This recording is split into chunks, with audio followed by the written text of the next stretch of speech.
পুনরুত্থানকালের তৃতীয় সপ্তাহ শুক্রবার। প্রথম পাঠ শিষ্যচরিত ৯ অধ্যায়, পদ সংখ্যা ১ থেকে ২০। দামাস্কাসের পথে শৌলের দিব্য দর্শন, তার খ্রিস্ট ধর্মগ্রহণ। তখনও শৌল প্রভুর শিষ্যদের বিরুদ্ধে হুমকি দিয়ে বলে বেড়াচ্ছেন যে তিনি তাদের শেষ করে দেবেন। একদিন মহাযাজকের কাছে গিয়ে তাকে তিনি দামাস্কাসের সমাজগৃহগুলির সদস্যদের কাছে এই মর্মে পত্র লিখে দিতে অনুরোধ করলেন যে ওই ধর্মমতের অনুগামী পুরুষ বা নারী কাউকে পেলেই তিনি যেন তাদের বন্দি করে জেরুসালেমে নিয়ে আসতে পারেন। পথ চলতে চলতে তিনি দামাস্কাসের বেশ কাছেই এসে গেছেন। এমন সময় হঠাৎ একটি আলো আকাশ থেকে নেমে এসে তার চারদিকে উজ্জ্বল হয়ে জ্বলতে লাগলো। তিনি মাটিতে পড়ে গেলেন এবং শুনতে পেলেন কার যেন কণ্ঠস্বর তাকে বলছে, শৈল, শৈল, কেন আমাকে নির্যাতন করছো? তিনি জিজ্ঞেস করলেন, আপনি কে প্রভু? উত্তর এলো, আমি যিশু, যাকে তুমি নির্যাতন করছো। এখন ওঠো, নগরে প্রবেশ করো, তোমাকে যে কি করতে হবে সেখানেই তোমাকে তা বলে দেওয়া হবে। শৈলের সহযাত্রীরা অবাক হয়ে সেখানে দাঁড়িয়েছিল। সেই কণ্ঠস্বর শুনেও তারা কাউকে দেখতে পাচ্ছিল না। শৈল তখন মাটি থেকে উঠলেন, তার চোখ খোলা, অথচ তিনি এখন কিছুই দেখতে পাচ্ছেন না। তাই লোকেরা তাকে হাত ধরে দামাস্কাসে নিয়ে চলল। ৩ দিন ধরে তিনি দৃষ্টিহীন হয়েই রইলেন, কিছুই খেলেন না, জলও স্পর্শ করলেন না।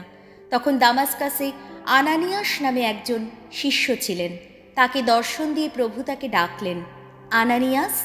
তিনি উত্তর দিলেন, এই যে আমি প্রভু। প্রভু তাকে বললেন, যাও, সরল সরণী নামে রাস্তায় গিয়ে সেখানে জুদার বাড়িতে তারসাস নগরের শৈল বলে একজন লোকের খোঁজ করো, এখন প্রার্থনা করছে। দিব্য দর্শনে সে দেখতে পেয়েছে আনানিয়াস নামে একজন এসে তার দৃষ্টিশক্তি ফিরিয়ে দেবার জন্যে তার ওপর একবার হাত রাখছে। আনানিয়াস উত্তর দিলেন, প্রভু, ওই লোকটির বিষয়ে অনেকেরই কাছে শুনেছি যে জেরুসালেমে সে আপনার পুণ্যজনদের কত ক্ষতিই না করেছে। যারা আপনার নাম নেয় তাদের বন্দি করবার জন্যে প্রধান যাজকদের দেওয়া ক্ষমতা নিয়েই সে নাকি এখন এখানে রয়েছে। প্রভু কিন্তু তাকে বললেন, তুমি যাও, কারণ বিজাতীয়দের কাছে, তাদের রাজাদের কাছে এবং ইসরায়েলীয়দের কাছে আমার নাম বয়ে নিয়ে যাবার জন্যে সে যে আমার মনোনীত পাত্র। আমি নিজেই তাকে বোঝাবো আমার নামের জন্যে তাকে কত দুঃখ কষ্ট পেতে হবে। আনানিয়াস তখন সেখানে গেলেন। সেই বাড়িতে ঢুকে শৈলের ওপর একবার হাত রেখে তিনি বললেন, ভাই শৈল, স্বয়ং প্রভুই আমাকে পাঠিয়েছেন, সেই যিশুই। এখানে আসার পথে তুমি যার দর্শন পেয়েছিলে, আমাকে তিনি পাঠিয়েছেন। তুমি যেন আবার চোখে দেখতে পাও এবং তুমি যেন অন্তর ভরে পবিত্র আত্মাকে পেতেও পারো। তক্ষুনি শৈলের চোখ থেকে আঁশের মতো কি যেন খসে পড়ল এবং তিনি আবার চোখে দেখতে পেলেন। তিনি এবার উঠে দাঁড়ালেন, তারপর দীক্ষা স্নান গ্রহণ করলেন। তারপর তিনি কিছু মুখে দিলেন এবং দেহের শক্তি ফিরে পেলেন। দামাস্কাসে যে শিষ্যরা ছিল, শৈল তাদের সঙ্গে কয়েকদিন রয়ে গেলেন। তখনই তিনি সমাজগৃহগুলিতে এই কথা প্রচার করতে শুরু করলেন যে যিশু হচ্ছেন স্বয়ং ঈশ্বরের পুত্র। প্রভুর বাণী। শাম সঙ্গীত ধুয়ো। জগৎ জুড়ে ঘোষণা করো মঙ্গল সমাচার। সকল জাতির মানুষ ভগবানের স্তুতি গান করো। সকল দেশের মানুষ গাও তার গৌরব গাথা। আহা, আমাদের প্রতি তার ভালোবাসা কতই গভীর। ভগবানের বিশ্বস্ততা সে তো চিরন্তন। ধুয়ো। জগৎ জুড়ে ঘোষণা করো মঙ্গল সমাচার। বাণী বন্দনা। জয় মৃত্যুঞ্জয়, জয় তোমারই জয়। প্রভুর দেহ রক্ত পুণ্য প্রসাদ রূপে যে করে গ্রহণ, সে প্রভুর মধ্যে থাকে অনুক্ষণ। প্রভু অন্তরে তার নিত্য থাকেন। যোহন রচিত মঙ্গল সমাচার 6 অধ্যায়, পদ সংখ্যা 51 থেকে 59। প্রভু যিশু নিজেই স্বর্গ থেকে নেমে আসা সেই জীবনদায়ী খাদ্য। কাফারনায়ুম নগরীর সমাজগৃহে যিশু একদিন ইহুদিদের বললেন, আমি সেই জীবনময় রুটি যা স্বর্গ থেকে নেমে এসেছে। কেউ যদি এই রুটি খায় তাহলে সে অনন্তকাল বেঁচেই থাকবে।